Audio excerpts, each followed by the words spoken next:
And welcome to a Pop It 2021 special. What a crazy year. We had Machine Gun Kelly and Megan Fox having weird flirtations. We had a Tiger King 2 that nobody cared about. Chris Pratt voiced every animated character in existence. It's a year where Matt Damon retired the F word, where Demi got into a fight with a low-fat yogurt shop, and we canceled Pepe Le Pew. So all to say, what a year. So joining me back again, once again, previous three-time winner, Robin, who is, I gotta say, she always has the facts. She has the receipts. I'm like Whitney Houston, show me the receipts. Robin's like, and I have them. Back again, once again, my sister, Annalise. It's a family affair. I always love having the family on. I'm blessed to have a good relationship with my family, unlike people on Reddit.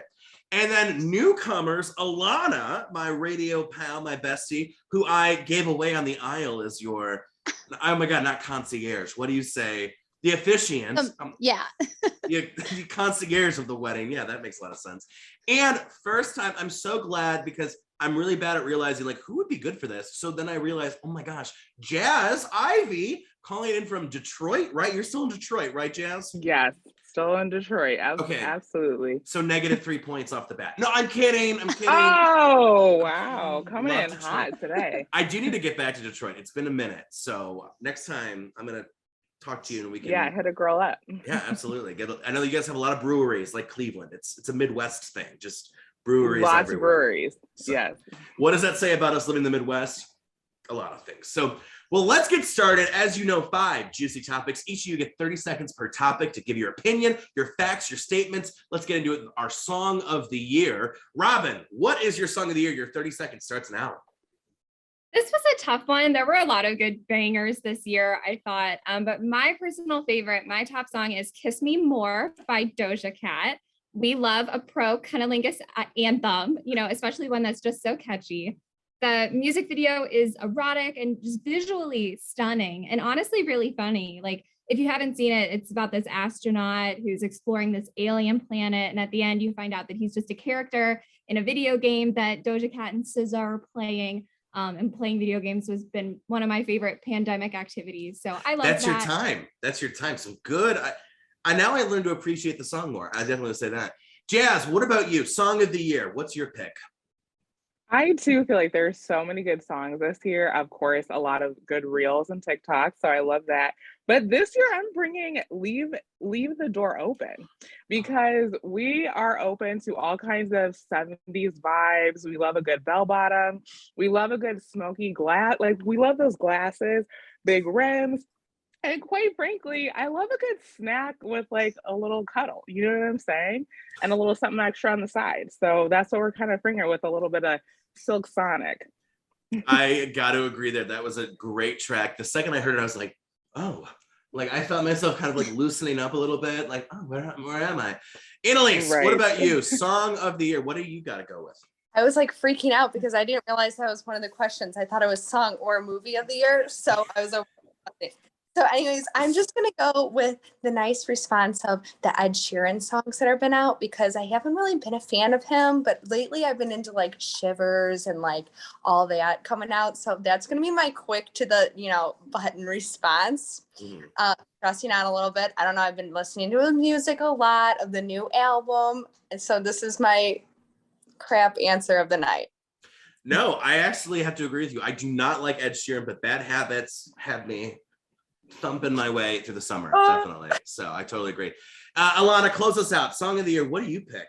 I have to go with Taylor Swift's 10-minute version of All Too Well. The fact that she is getting all of her music back and everything, and the fact that we've been waiting for the song for like 9 years, because we always knew that there was a 10-minute version. That's what I have to go with though, because I feel like a lot of songs on TikTok are short-lived.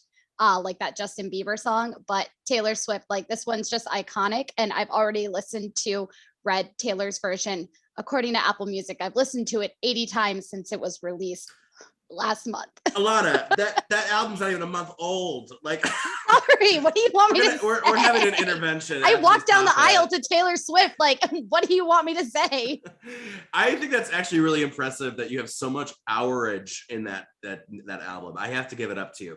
But you guys, you all picked great stuff. I gotta go Levitating, not featuring DaBaby. Let me make that clear because I'm still upset for what he did at the concert. But listen, Levitating. Ooh, I feel like I'm in an anti-gravity room. I'm just in the sky. I'm double fisting. You know, You Want Me. Kind of like what Jazz was saying. The disco is back, baby, and I'm here for it. I just love like a little bass, a little. Ooh, you want me? I mean, even right now, I want to go to the club. Like, I know it's like Christmas season, but is there a club? Is there a club? So that's what I got to go with. Moving on to best movie or TV. Alana, we're going right back to you. That's how we play. We circle back around the other way. What is your favorite TV or movie? A lot of really good stuff came out. 2021 was the return of Marvel, and I'm gonna have to go with WandaVision on this one. Not only was it really great because it really sets up Wanda Maximoff's like storyline and everything for the MCU, but a lot of it was just a really great symbolism for grief and dealing with like, you know, mental illness, but a lot of it just dealing with grief and loss, because in the show, I mean, Wanda's lost a lot of people in her life. So I have to go. And she's also the strongest Avenger. So. And that's your time. Perfect little summary right there. Annalise, what about you? TV or movie? What do you got to go with? I'm going TV. I don't think I've seen more than like 2 things above the rating of PG this year since I have kids. So besides the pop. Anyways, so I think I'm going to go with Netflix's Made. That's one thing I did binge watch. I thought it was very, I think it's good for everybody to watch, especially how corrupt our like system is, and, you know, people getting the help that they, you know, need for their families. And I think it gave a lot of insight about abuse and how to get out of it. And I just think it's something that everyone can learn something from, about, you know, getting back on your feet, you know, stepping aside and taking the reins. That's your time. Beautiful. You're appealing to the sociologist in me. Listen, anything with a message, like, I'm here for it. Like, I don't care if it's like a sexy music video and at the end they're like, recycle. I'm all about it. I'm like, yes, recycle, queen. Jazz, what about you? TV, movie, what do you got to go with this year?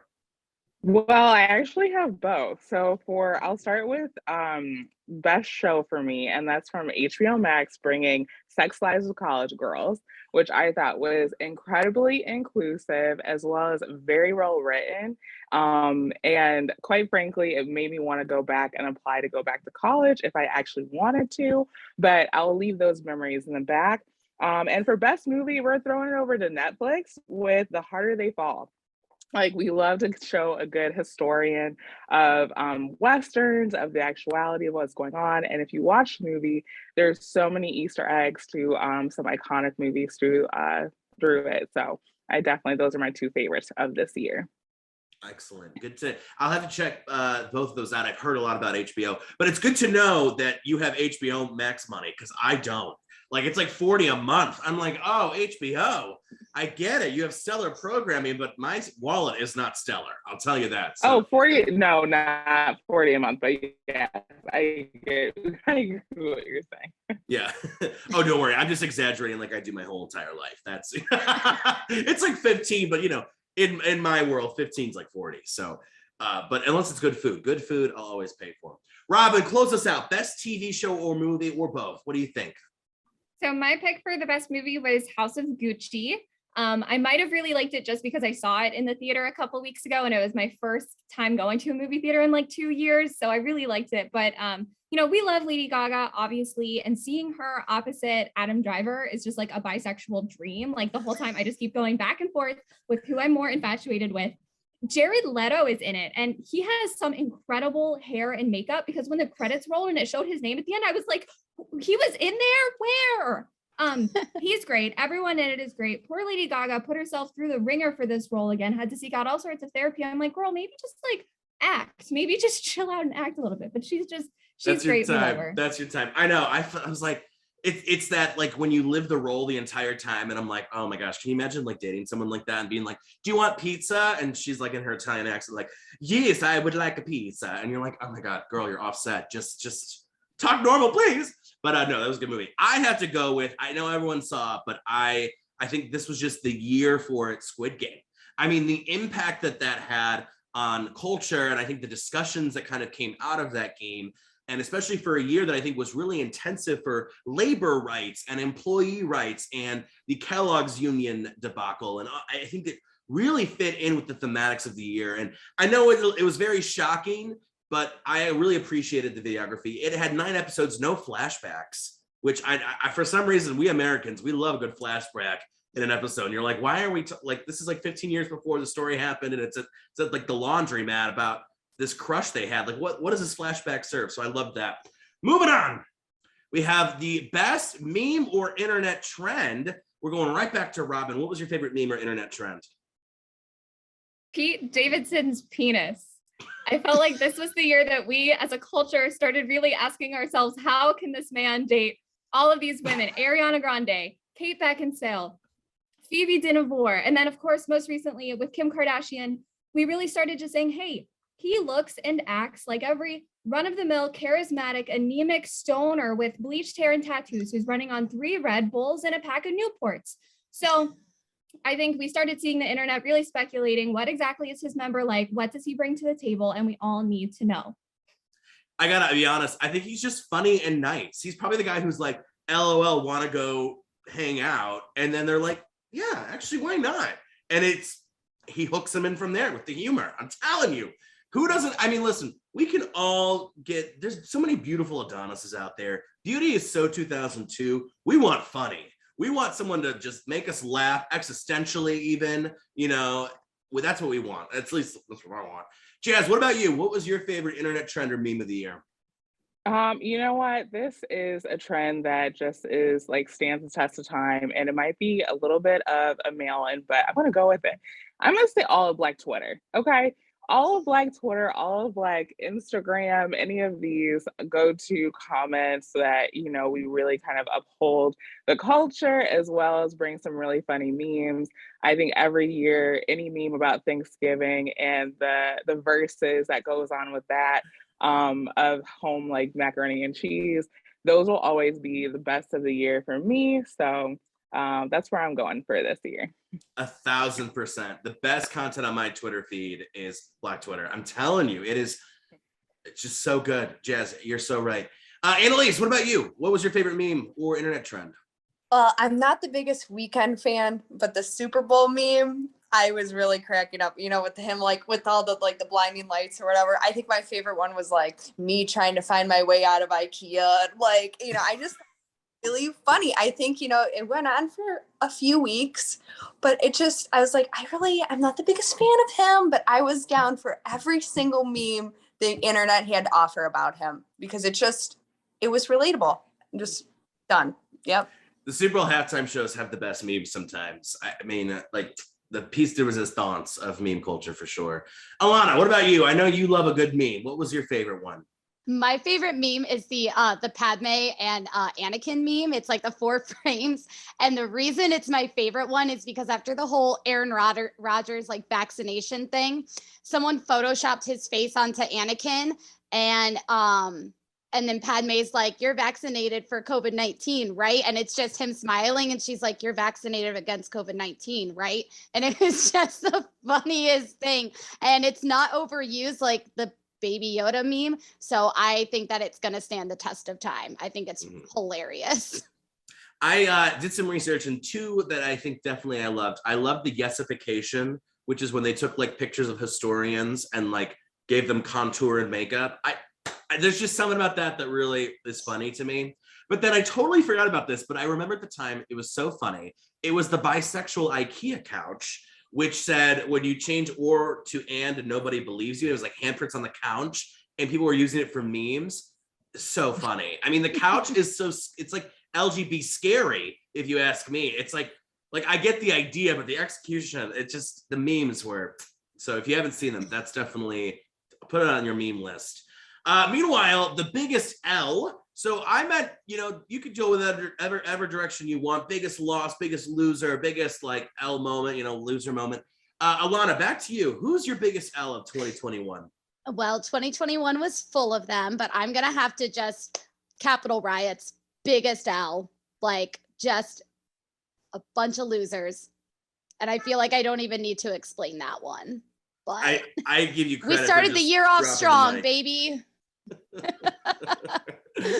I like how you're just like drop mic, and I applaud you for it. Full points, 10 out of 10. I love it. I mean, if that's how the year is going to start, I mean, that's kind of just a sign of how the rest of the year is going to go. It really was a sign of the dumpster fire ahead. It really it was like the appetizer and the main course. Annalise, what about you? Biggest L of the year? I'm going to tie it in with biggest loser moment and just a loser. Travis Scott, loser. I mean, I don't know why Kylie, let alone one kid. Stormy's adorable. Don't get me wrong. But two, I mean, the whole concert, that Astro World, that was a train wreck. I mean, how many kids died? I mean, granted, I wouldn't take my 10-year-old to his concert, but, doesn't mean how many kids died, how many people died. I just think, and he knew about people dying and he continued his show. And I just think he's a loser. I knew what was going on, and Kim and Kylie still haven't come out really and to say anything. He made a piece of crap apology, and just because you're paying for the people's funerals doesn't mean you care. I don't think he cared at all. Mhm. Did McDonald's meal, got paid for that, and he's a loser.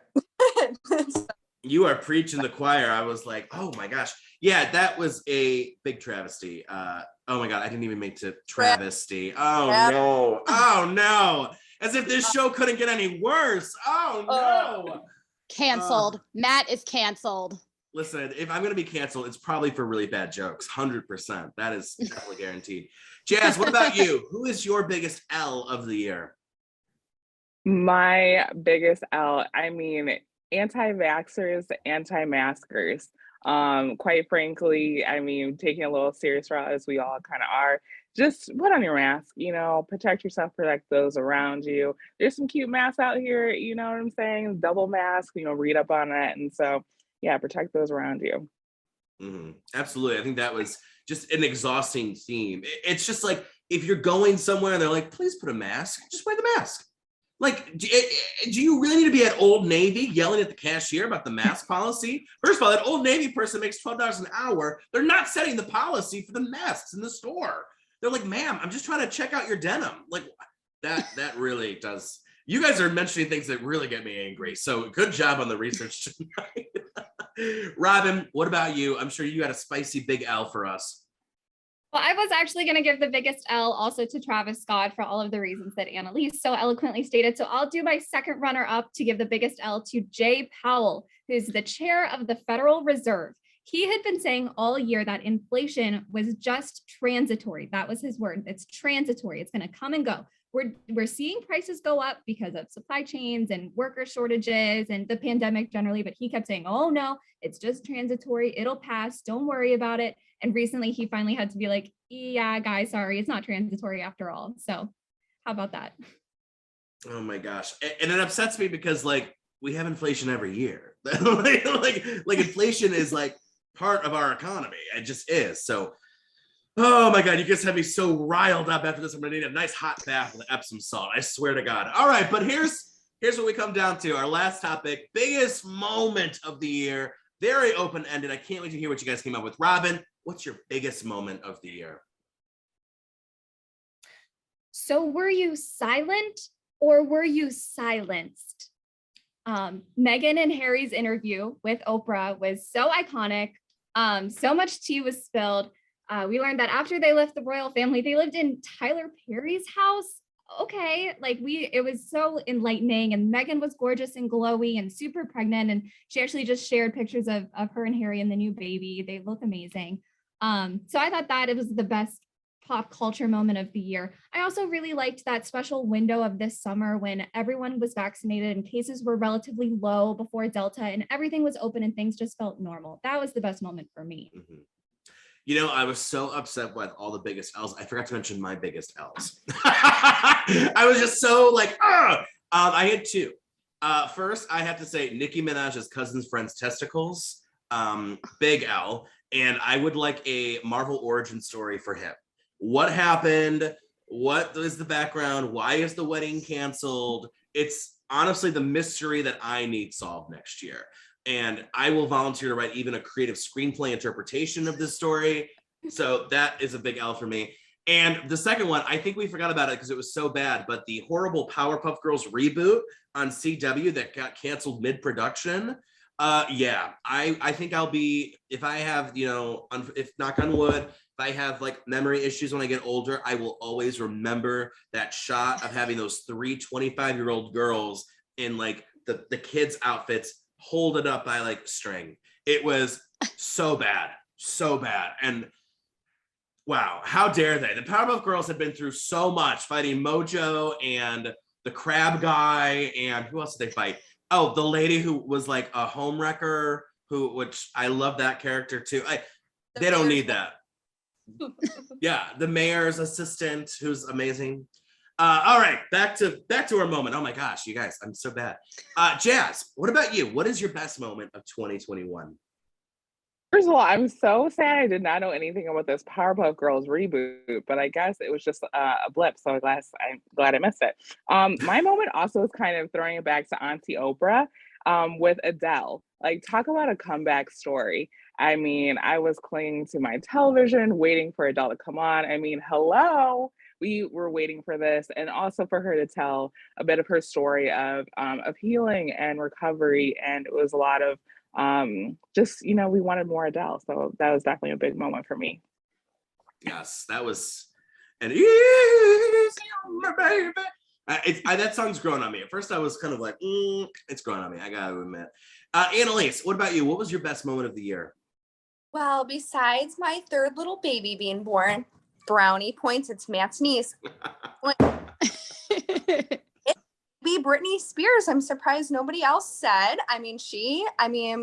We listen to a lot of 90s, early 2000s around here. So I would like to think us listening to her, you know, on countless loops, you know, helped a little bit with her case. I mean, she deserved, you know, getting her rights back, getting her money, getting to be who she wants to be. I hope she gets all the therapy she needs. She deserves it. I hope she can go to McDonald's drive-thru and get her 99-cent tea by herself with her own money. Like, she just deserves, you know, everything that she's going to get, because that was unbelievable. And especially, you know, her sister, that was terrible. So, you know, leave her aside. That's your time. And you know who else is going to be at the McDonald's drive-thru we've learned this year? Mariah Carey, apparently. Big McDonald's fan, has the app and all the points, and I gotta say, this is one of the most outrageous quotes of the year. Mariah Carey saying that she has a lot of family memories at McDonald's, which I'm like, really? Taking children to McDonald's does not sound like it's memory. It sounds like, hey, stop dipping the sweet and sour sauce in the ice cream. Hey, don't run in the playpen. Hey, stop getting refills and spilling the Coke all. Yeah, that doesn't sound like good memories for me. But anywho, Alana, close us out. Best moment. What do you got for us? Okay, so I was also going to say Britney finally being free. So I'm going to go with my backup, which is a re-release of Taylor's music, Taylor's version of her albums. Again, big feminist move for her. She says, I can't own my masters. Fine, I'll just re-record everything. And you can really hear like her maturity and everything. But my second best moment, this is going to be brownie points for me, Matt officiating my wedding and mentioning in the ceremony how much my husband loves my butt. In front of all of our friends and all of our family and a bunch of strangers on the beach. And my husband was very surprised that Matt put that in the ceremony. And one of my bridesmaids was like, really? You're surprised that he put that in the ceremony? Listen, I asked questions. That's how he answered. And I will say it's fun watching people cry. Public people like just watch like at the beach crying, and then they hear Big Booty and they're like, yes, girl, get that. Everybody get that was telling us that they were all crying, and I didn't even realize it. I do remember you yelling, North Carolina, like with your big in the state of North Carolina, I do declare. Yes. And I also loved, I know that this is very off topic, but when you walked up to where me and Eric were and a giant wave crashed into us, was that not God being like, thumbs up? I mean, that was a beautiful it was literally like Eric still says that was absolutely perfect because that was exactly what we wanted. Mm-hmm. So if you're looking for an officiant for 2022, look no further. That's been our ad time, sponsored by Alana and I. All right. You guys, my biggest moment, I have to agree with a lot of you. Free Britney, I think, was the biggest moment for me. for years we've known about this conservatorship, but this year people really put the work in to talk about it. And not only is it great for Britney, but it's also great for other people who are in conservatorships and bringing a light on, really the sketchiness of these conservatorships and these horror stories of people, explaining like, even to fight off a conservatorship. And it was, what a year for really pointing out such a big problem in our justice system, among many, many big problems, to say the least. So, all right, let me just add the final scores. Beep, boop, boop, boop, boop. All right, here we go. With 27 points, Annalise. With 28 points, Alana. Oh. Also with 28 points is Jazz, and Robin. You got 30, Robin. Wow. The way you described Pete Davidson was poetry. It was like I felt like I was at like a slam poetry in the basement of some like coffee shop, and I was like, ooh, yes. So, Robin, this marks your 4th victory. Anything you'd like to say? Any you want to ring in 2022? I know that I said we all want to know what Pete Davidson's penis looks like, but I hope we don't. I hope we don't find out in 2022. Circumcised or uncircumcised? Oh no! That is 2021 energy right there. I think one of these days it will leak, and unfortunately, we're gonna be like, I don't want to see it. Real quick. Oh no, I can't. Yeah, that's gonna probably be what happens. All right, you guys. Well, you guys were all fantastic. We're gonna have you on and pop it in 2022. Thank you for closing out the year with this outrageous game show that I'm surprised YouTube lets me put on YouTube. So it was great, and you guys did great. And yeah, 'tis the season. Peace out. We'll see you next time.